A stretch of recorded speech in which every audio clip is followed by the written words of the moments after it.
Assalamualaikum guys. Okey, tengok ni sekarang pukul 3:07 minit 27 hari bulan 1.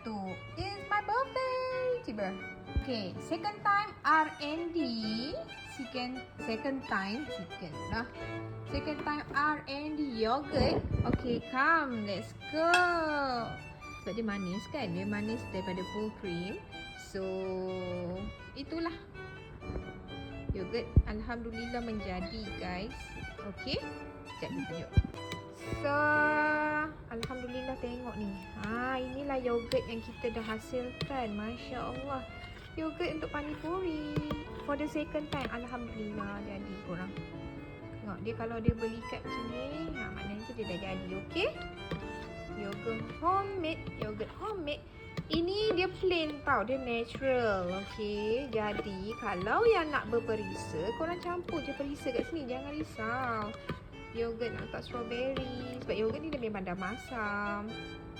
Tengok tu, dia belikat macam ni. Ini maknanya alhamdulillah bau dia sangat sedap, dia sangat fresh. Kita tak payah beli yogurt dah, sebab yang ini lagi sedap.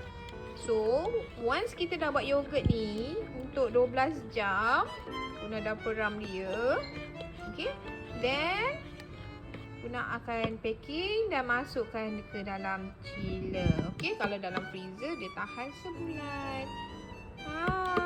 Korang yang mana nak dapatkan panipuri yogurt homemade, bolehlah dapatkan sekarang. Tengok. Masya Allah. Bismillahirrahmanirrahim. Panipuri yogurt homemade siap. Nak buat menu apa? Jangan lupa support tau. Nanti korang stay tune, tengok VTT, follow Guna FOMO. Okay? Bye. Assalamualaikum.